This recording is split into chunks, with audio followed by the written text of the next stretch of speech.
এই বাড়িটায় নাকি জিন থাকে, বাড়ির পাশে পুকুরটাতেও নাকি কেউ মাছ ধরতে পারে না। আমার মুখে কথাটা শুনে বন্ধু নাহিদ বলল, আমরা এ যুগের ছেলে বুঝলি, আমাদের বাপ দাদারা যা বলছে সেটা মিথ্যাও হতে পারে। তুই কি দেখছিস কখনো? আমি তো দেখিনি, কিন্তু অনেকেই তো বলে। জান্নাত, অনেকে বলে বলেই কি বিশ্বাস করতে হবে? আমরা না দেখলে বিশ্বাস করব না। জিন পরি কি মানুষের মতো চলেফেরা করে যে দেখতে পাবি? নাহিদ, তাহলে যেভাবে দেখা যায় সেভাবে দেখব। মানে কি বলতে চাস? জান্নাত, আরে বলদ, ও বুঝাতে চায় আমরা নিজের চোখে জিন দেখব, ওই বাড়িতে যাব জিন দেখার জন্য। এই কি বলিস? পাগল হলি নাকি দুজনে? যদি সত্যি সত্যি জিন থাকে তো তখন কি হবে শুনি? নাহিদ, কি আর হবে, জিনকে দেখে বাড়িতে চলে আসব। বাহহ জিনকে দেখে বাড়িতে চলে আসব। জিনটা তোকে এমনি এমনি ছেড়ে দিবে তাই না?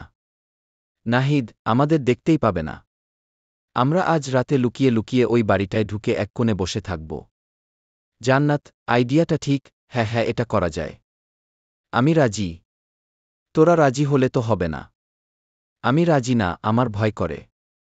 জান্নাত, তুই কি মেয়ে নাকি রে? বলদের মতো কথা বলিস। যা বলি তাই শোনো, আজ রাতে আমরা যাব সেই বাড়িটায়, সেখানে গিয়ে দেখব আসলে বাড়িতে বা বাড়ির সাথে পুকুরটায় কোনো সমস্যা আছে কিনা। কিন্তু নাহিদ, কোনো কিন্তু না, যেতে হবে। ঠিক আছে যাব, গিয়ে যদি কোনো সমস্যা হয় তাহলে দেখিস তোদের খবর আছে। কথাটা বলে যে যার বাড়িতে চলে গেলাম। আমরা যে বাড়ি নিয়ে কথা বলছি, এটাকে গ্রামের সবাই ভুতুরে বাড়ি নামে চেনে। বাড়িটায় কেউ থাকে না, তাও অনেক বছর হয়। বাড়ির পাশে একটা পুকুর, সেই পুকুরে কেউ গোসল করতে নামে না, এমনকি মাছও ধরে না। আমাদের গ্রামটা অন্য সব গ্রামের মতো না, আমাদের গ্রামকে বলতে পারেন অজপাড়া গ্রাম। অন্য সব গ্রামের মতো আমাদের গ্রামের সবাই এতটা সুবিধা পায় না, কারণ আমাদের গ্রামের চারিদিকে নদী, আমাদের হাটবাজার, চিকিৎসা বা কোনো কিছু কেনাকাটা করার জন্য যেতে হয় নৌকা করে নদীর ওই পারে। যাই হোক, গল্পে ফিরি।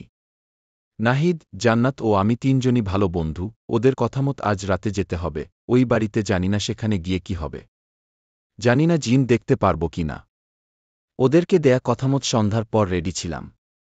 সন্ধ্যা ঠিক একটু পর নাহিদ আমার বাড়িতে আসে আর পিছনের জানালা দিয়ে আমাকে ডাক দিয়ে বলে, নিশাদ, আমরা চলে আসছি, আয় আয়, বাহিরে আয়। নাহিদের ডাকে আমি বাহিরে এসে ওকে বললাম, কিরে তোরা এত তাড়াতাড়ি আসলি? নাহিদ, তাড়াতাড়ি গেলে তাড়াতাড়ি আসব, চল চল আয়। কথাটা বলে নাহিদ ও জান্নাত সামনের দিকে হাঁটতে লাগলেন, আমি ওদের পিছনে পিছনে। এভাবে বেশ কিছুক্ষণ হাঁটার পর আমরা চলে যাই সেই বাড়িতে। বাবা, বাড়িটা কি ভয়ঙ্কর, অদ্ভুত রকম দেখতে, গা শিউরে উঠছে। সেখানে যাবার পর নাহিদ বলল, নিশাদ, তুই এদিকটা দেখ, আমরা অন্য দিকটা দেখি, কোনো কিছুর আওয়াজ পেলে আমাদের ডাক দিবি। কথাটা বলে ওরা অন্য দিকে চলে গেল। এদিকে আমি একা একা, একদিকে খুব ভয় করছে। চোখের সামনে কিছু না দেখলেও অনুভব করতে পারছি এখানে কিছুর উপস্থিতি আছে। জায়গাটা ভালো না, এই ভেবে নাহিদকে ডাক দিলাম। ওকে ডাক দিয়ে বললাম, নাহিদ, জান্নাত, তোরা কোনো দিকে চলে আয়, বাড়িতে চলে যাব। কিন্তু আমার ডাকে ওরা কোনো সাড়া না দেয়ায় আমি ওদের খুঁজতে থাকি। অনেক খোঁজাখুঁজি করে ওদেরকে না পেয়ে যখন বাহিরে আসতে যাব, তখনই পিছনে ফিসফিস করে কে জানি আওয়াজ করল। আওয়াজটা পেয়ে পিছনে ঘুরে তাকাতেই যা দেখলাম সেটা দেখার আশা করিনি। আমি দেখলাম খুব ভয়ঙ্কর একটা অবয়ব। ভয়ঙ্কর রকমের অবয়বটাকে দেখে প্রচণ্ড এক চিৎকার দিয়ে বাড়ির দিকে দৌড়াতে লাগলাম। পিছনে না তাকিয়ে এক দৌড়ে চলে আসলাম বাড়িতে। বাড়িতে আসার পর আমি আবারও চমকে গেলাম, কারণ বাড়িতে এসে দেখি নাহিদ ও জান্নাত আমার বাড়িতে, আমার রুমে বসে আছে। এটা কিভাবে সম্ভব? ওরা আমার বাড়িতে থাকলে তাহলে ওই ভুতুড়ে বাড়িতে কে? ওরা কে তাহলে?